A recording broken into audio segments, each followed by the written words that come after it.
Chapter 13. I stumbled down the steps, taking a jolting stride downward, and found myself in a dimly lit room crowded with both human and non-human figures. The figures swayed in the darkness, chanting in a dialect that was not entirely familiar to me. It was a monotonous, wailing chant, with a single recurrent phrase, "Kamaina! Kamaina!" The sound made me draw back. Even the Dry-towners avoided the orgiastic rituals of Kamaina. Earthmen have a reputation for getting rid of the more objectionable customs by human standards on any planet where they reside. But they don't touch religions, and Kamaina, on the surface, was a religion. I started to turn around and leave, as if I had inadvertently walked through the wrong door, but my conductor hauled on my arm, and I was wedged in too tight by now to risk a roughhouse. Trying to force my way out would only have called attention to me, and the first of the Secret Service maxims is, when in doubt, go along, keep quiet, and watch the other guy. As my eyes adjusted to the dim light, I saw that most of the crowd were Charon plainsmen or chaks. One or two wore Dry-town shirt cloaks, and I even thought I saw an Earthman in the crowd, though I was never sure, and I fervently hoped not. They were squatting around small, crescent-shaped tables, and all intently gazing at a flickering spot of light at the front of the cellar. I saw an empty place at one table and dropped there, finding the floor soft, as if cushioned. On each table, small, smudging pastilles burned, emitting cones of ash-tipped fire that filled the darkness with strange colors. Beside me, a young Chak girl knelt with her hands tightly bound and her naked breasts adorned with jeweled rings. Her exquisite animal face was quite mad, and she whispered to me in a thick dialect that I struggled to understand. An older Chak grunted for silence, and the girl subsided, swaying and crooning. Cups and decanters filled with pale, phosphorescent fluid adorned the tables, and a woman offered me a cup. I took a sip, then another, enjoying the cold, tart taste. However, the second swallow turned sweet on my tongue, and I realized I had consumed shalavan, an outlawed substance on every planet in the Trantor Empire and beyond. I pretended to swallow while the woman's eyes were fixed on me, then somehow managed to spill the filthy stuff down my shirt. More and more figures, both human and non-human, crowded into the small cellar. The place resembled the worst nightmare of a drug dreamer, with the smoking incense and swaying crowd emitting a cacophony of monotonous cries. Suddenly, a blaze of purple light filled the room, and someone screamed in raving ecstasy. The tranced mob joined in, shrilling, "Na ki na nebran hai kamaina," and "Kamaina." An old man jumped up and began haranguing the crowd in a dialect I could barely follow. He spoke of terror and riots, and spouted mystical gibberish and anti-Trantor propaganda. Another blaze of light and another long scream filled the room, and Everin the toy-maker stood before us, cat-smooth and gracefully alien, shrouded in a ripple of giddy crimsons. Behind him lay a blackness that filled me with dread. As the lights abated, I strained to see past Everin and caught sight of a woman standing there, naked to the waist with little chains that stirred and clashed musically as she moved. Her hair was like black grass, and her eyes were crimson, alive with terror despite the gentle, tranced smile on her lips. It was Melin. Everin spoke in a dialect I could barely understand, his arms flung high and his cloak rippling like something alive. The crowd swayed and chanted, and he weaved above them like an iridescent bug, his arms rippling back and forth. I strained to catch his words. "Our world, an old world." "Kamaina," whimpered the chorus. All beings, human and non-human alike, would become slaves if humans had their way. The Trantor Empire had a blind spot in their otherwise rational policies, as they assumed that humans were the dominant race everywhere, just like on Earth. The toy-maker's arms kept spinning as I rubbed my eyes to clear them of the effects of shalavan and incense. I hoped that what I saw was just an illusion caused by the drug, but there was something large and dark hovering over the girl. She stood calmly, hands clasped in chains, but her eyes were restless.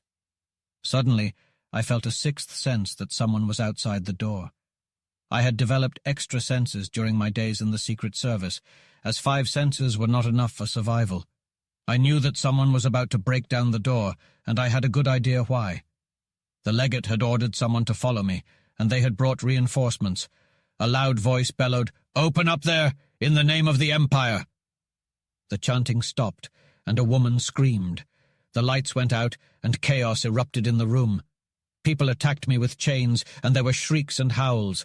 I fought my way forward, but I saw that Everin had disappeared. I saw a glimpse of sunlight and open sky, and I knew that Everin had gone through somewhere. I found Millen and grabbed her, and we ran through a concealed entrance that I knew about. We ended up in a long, dim corridor, and I saw a woman's head peering from an opening door. She saw Millen's limp body and screamed silently before slamming the door shut. We ran to the end of the hall, and I opened a door that led to a dark, peaceful street. I set Millen on her feet, but she moaned and collapsed against me. I wrapped my shirt cloak around her bare shoulders. From the sounds and shouts, we had escaped just in time. No one had followed us out of the exit. Either the Space Force had sealed it, or the people in the cellar were too drugged to notice. But I knew it wouldn't be long before the Space Force searched the entire building for any hidden escape routes.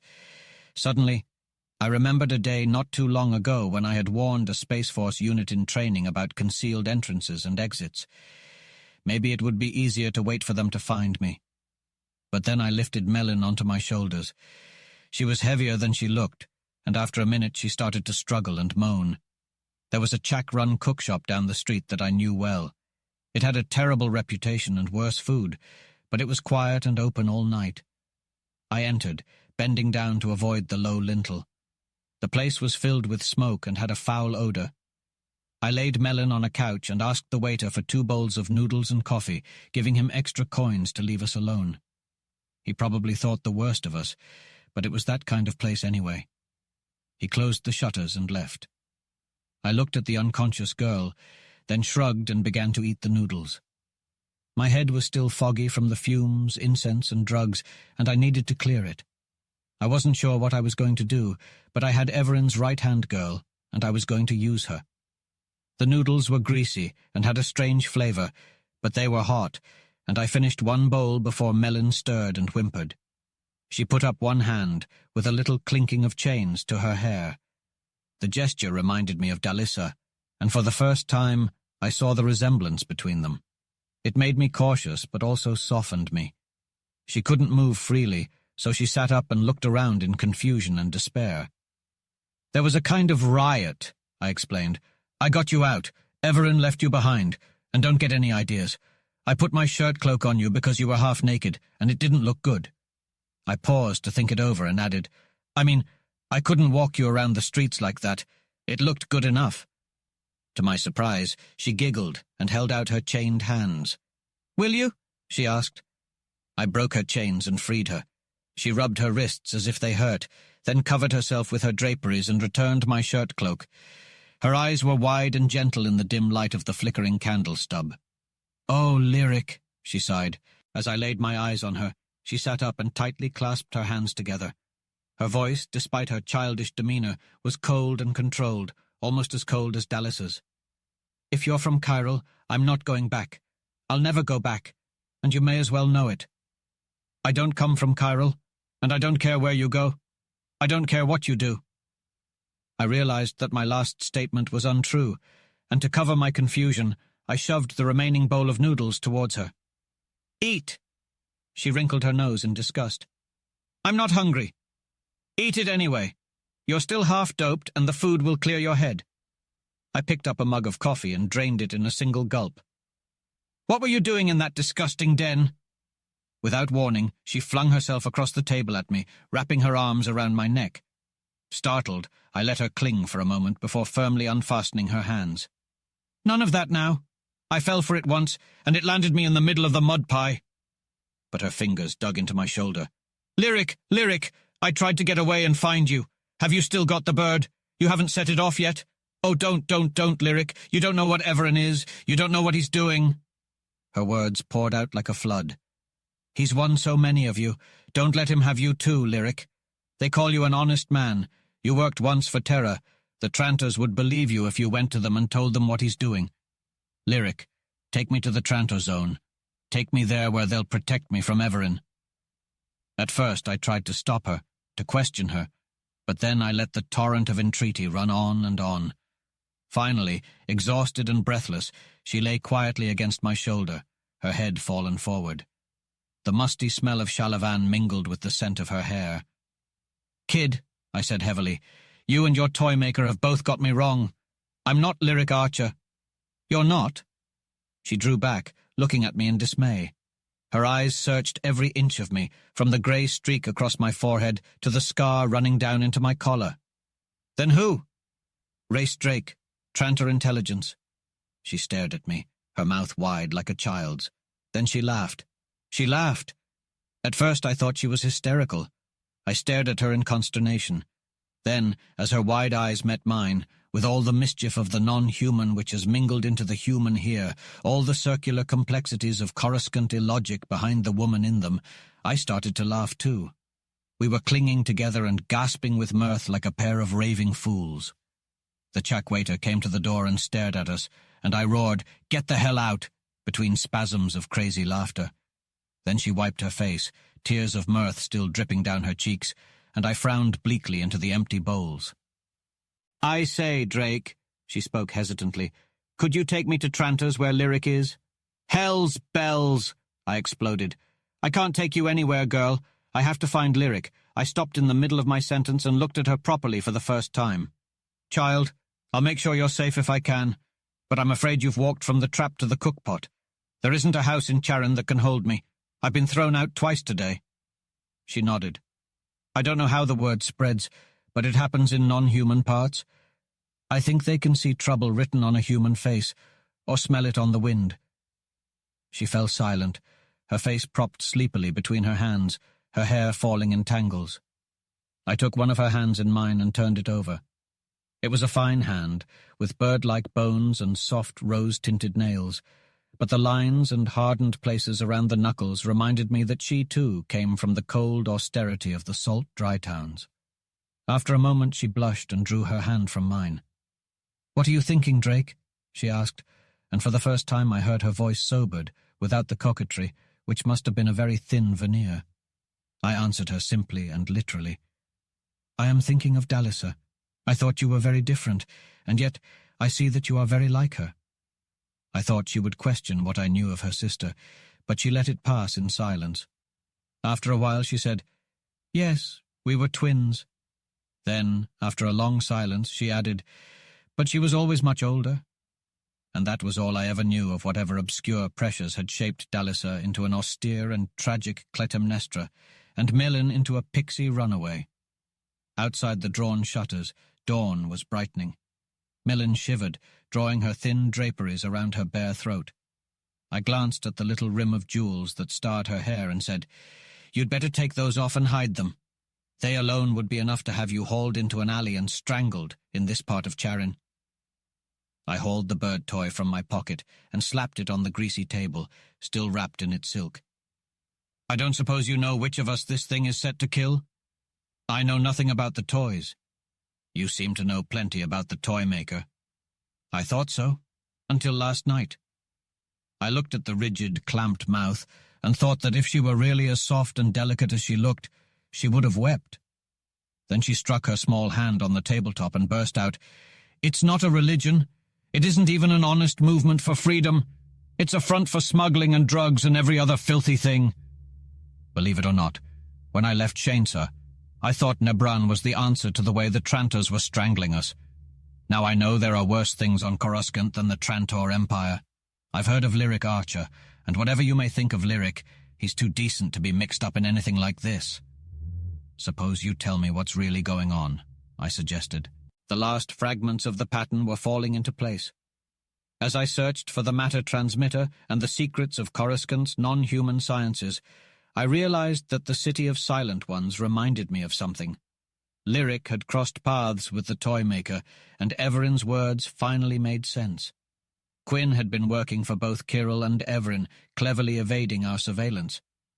The toy maker believed that Lyric, with his anti-Trantor activities, would make a valuable ally and had taken steps to secure his help. Julie had given me the clue I needed. The toy maker had smashed Rindy's toys, which sounded like the work of a madman out of context. But after encountering Everin's workshop, it made perfect sense. I had always known that Lyric could not have been playing Everin's game. He might have turned against Terra, but I was beginning to doubt even that. However, he would have killed me if he found me, but without malice. It didn't make sense in any of Terra's languages, but it made sense to me. Mellon had finished her recitation and was drowsing, her head on the table. The reddish light was growing, and I realized that I was waiting for dawn, just as I had waited for sunset in Shensa. It was the dawn of the third morning, and the bird on the table before me had to fly. If it didn't, another would fly at Julie in the Igam. I suggested locking it in a steel box and dropping it in the desert, but there was a distance limitation. I asked if she could steal the other one for me, but she flared up, jealous of Lyric's wife. I explained that Julie was my sister, and some of the tension faded from her face. I admitted that Julie had been part of the quarrel, but it wasn't all Lyric's doing. Even then, I didn't want her to turn her back on her world. If Lyric had stayed with Terra, I would have accepted his marriage to Julie and rejoiced. We had been closer than brothers in the Dry Towns. In front of Mellon's flashing eyes, I faced my secret hate and fear. He had not turned his back on Terra without reason. I had in some unknown way pushed him away, and when he left, a part of myself went with him. I tried to deny it, but now I faced the consequences of my actions. I knew I had to abandon my long-sought revenge. "We still have to deal with the bird," I said. "It's a risky move, with all the variables in play." I could take it apart, but I didn't want to risk triggering a tamper mechanism. "First, I need to find Lyric. If I release the bird and it kills him, it won't solve anything." I couldn't bring myself to kill Lyric, not now. I knew that life would be a worse punishment than death. But it wasn't just that. If Lyric died, Julie would die too. Killing him would mean killing a part of myself. Lyric and I needed to find a balance between our two worlds and build something new. "I can't sit here and talk any longer. I don't have time to take you," I said, remembering the spaceport cafe at the edge of the IGAM. There was a matter transmitter across the street from the Trantor HQ. "You know your way around the transmitters. You can get there in a second or two." She hesitated. "All jumps have to be made through the Master Shrine." I thought about it for a moment. "Where is Everin likely to be right now?" "He's everywhere," she exclaimed. "Nonsense! He's not omniscient. He didn't even recognize me. He thought I was Lyric." I needed to reassure her. "Take me to the Master Shrine. I can find Lyric in Everin's scanning device." She refused, but I pushed on. "If Everin's there, I'll prove he's fallible enough with a skein in his throat. And here," I handed her the toy. "Hold on to this." She hesitated again. "I don't dare." "You have to," I said firmly. The chak who owned the place was watching us, so I gestured towards her robes. "The moment they see those Nebran embroideries, they'll throw us out of here too." "If you knew what I know of Nebran, you wouldn't want me to go near the Master Shrine again," she protested, smiling coyly. I put a finger against her embroidered robes. "If you don't take me there, they'll be the least of your worries." In an instant, it dawned on me that I didn't want her to leave. However, she wasn't Dalisa, and she couldn't just sit there calmly while her world crumbled around her. Millen had to fight for what she wanted. Suddenly, that primitive male aggression that lives in every man surfaced, and I grabbed her arm tightly until she whimpered. Then, in the Shainsan language that still comes to me when I'm angry, I exclaimed, "Damn it, you're going! Have you forgotten that if it weren't for me, you would have been torn apart by that raging mob or something worse?" That did it. She pulled away, and I saw once again, beneath her facade of petulant flirtation, the fierce and untamable insolence of a Dry-towner. This girl was even more fierce and arrogant because she had broken free from her restraints and shed the ruins of her past. I was overcome with an inexplicable urge to grab her, hold her tightly in my arms, and taste the sweetness of her teasing mouth. The effort of controlling this impulse made me rough. I pushed her and said, "Let's go. We have to get there before Everin does."